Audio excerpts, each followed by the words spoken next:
I never imagined that being a husband would feel like being a background character in my own life. Yet, here I was, Jonathan Carter, 38 years old, married to Malene for nearly 8 years, and somehow I had become more of a supporting actor than the leading man in my own marriage. On paper, we had a good life, a well-kept suburban home, decent jobs, and weekends spent with her family, who had become an ever-present force in our relationship. That was part of the deal when I married Malene. She was close to her mother, her younger sister Claire, and her extended relatives. At first, I didn't mind. It was endearing even. But over the years, it became clear that their wants, their needs, their expectations always came first. And me? I was there to support, to fill in the gaps. Whenever Claire needed a favor, Malene volunteered me without hesitation. If her mother needed something fixed, I was expected to show up. Babysitting, last-minute errands, even financial support, I had become the default backup plan. And I had let it happen. Not because I was weak or lacked a backbone, but because I had been raised to believe that family comes first. You help, you give, you show up. That's just what you do. But at some point, showing up had turned into being used. I could pinpoint the exact moment I realized I was an outsider in my own marriage. It was 2 years ago when Malene planned a spa resort trip with her mom and sister.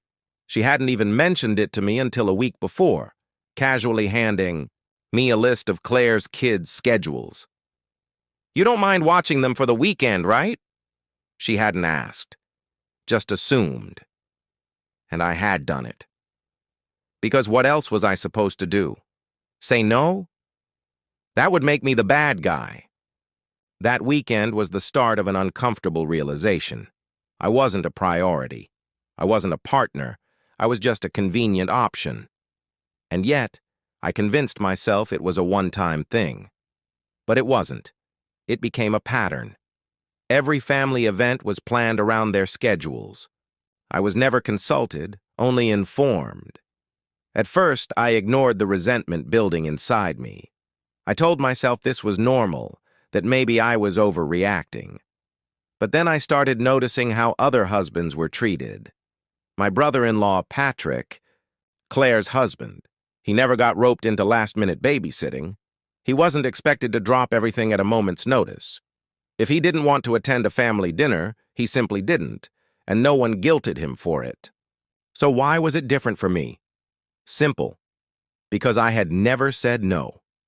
The unspoken rule in my marriage was clear. Jonathan will handle it. No discussion, no choice, just assumed compliance. And for years, I had gone along with it. Until that morning. It started like any other Tuesday. I was sitting at the kitchen table, sipping my coffee, scrolling through the news. Malene was across from me in her silk robe, flipping through her planner. "Oh, by the way," she said casually, "Mom's birthday trip is all set. We booked the resort. Everything's planned. It's going to be amazing." I barely looked up. "Oh, yeah? When is it?" "In 2 weeks," she replied, her voice light, cheerful. I nodded absently. "Sounds fun. Where are we going?" That's when I noticed the slight pause, the way her hands stilled on her planner. "Oh," she said too casually, "it's just going to be me, Mom, Claire, and the kids." I frowned. "Wait, I thought you said we were all going." She sighed, exasperated. "Jonathan, it's a girls' trip. You wouldn't even enjoy it." I set my coffee down, my appetite gone.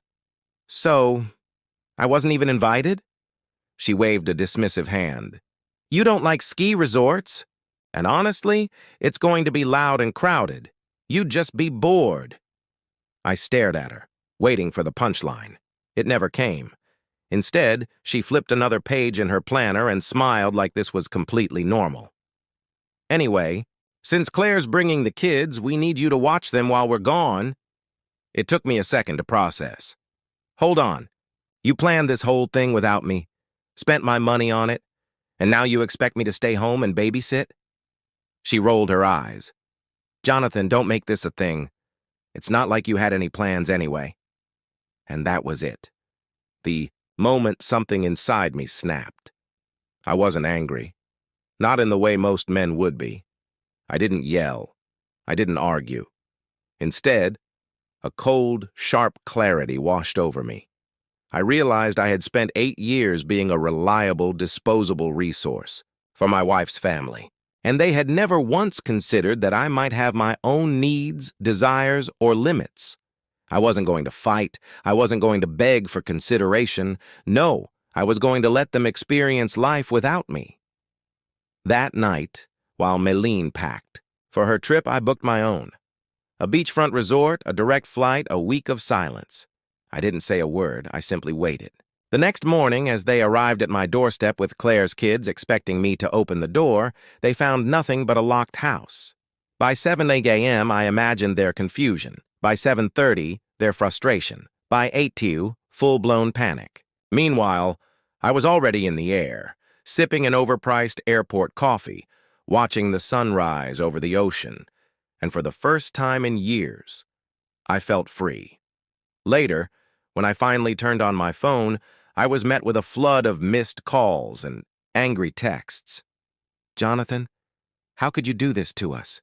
We're standing outside your house and you're not here. Do you even care about this family?" The old me would have felt guilt, would have rushed to fix the problem.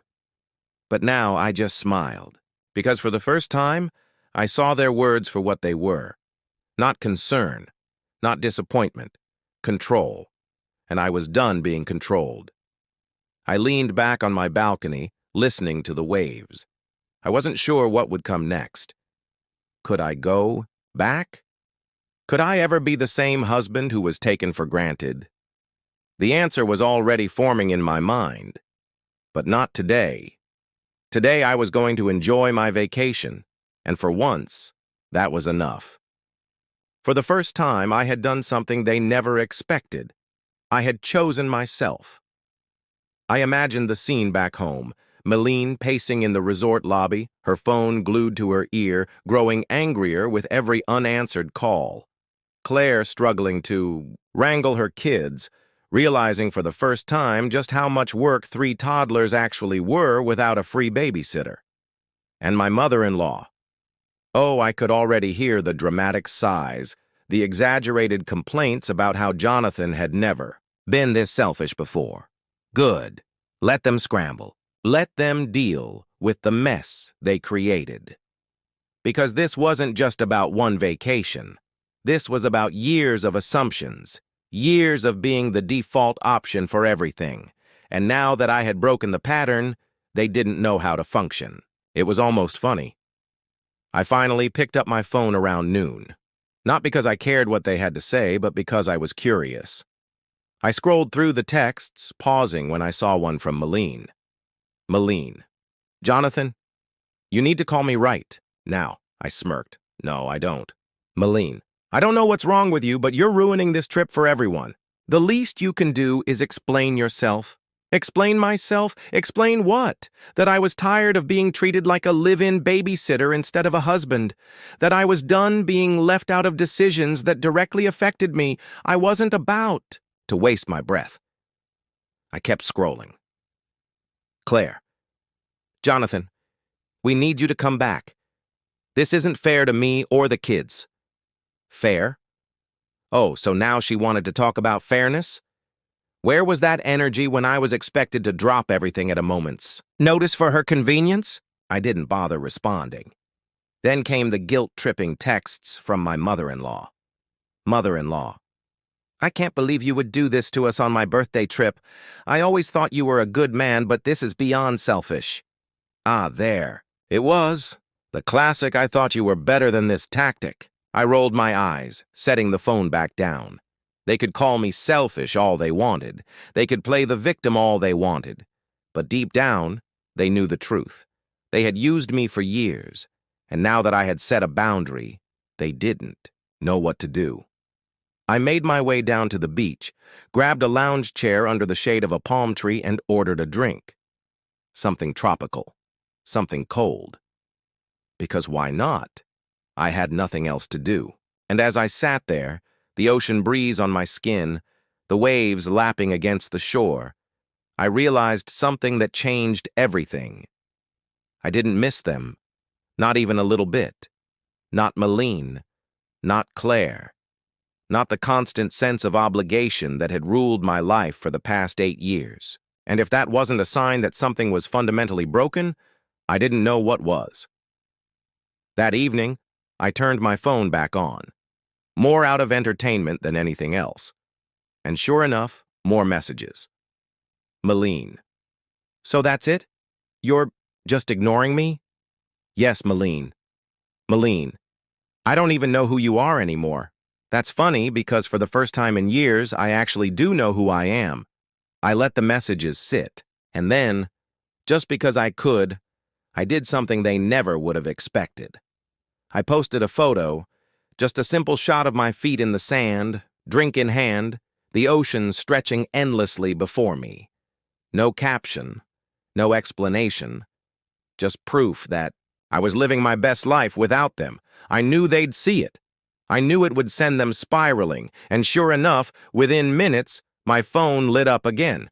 Malene, are you serious? Claire, Jonathan, what the hell? Oh, they were livid. Good. Because for the first time in years, they knew exactly what it felt like to be left out of the loop, to have decisions made without them, to feel powerless. And that was exactly the lesson they needed to learn. The explosion, the drama, the full-blown family meltdown, but nothing could have prepared me for just how bad it would get. If you'd like the story to continue, let me know.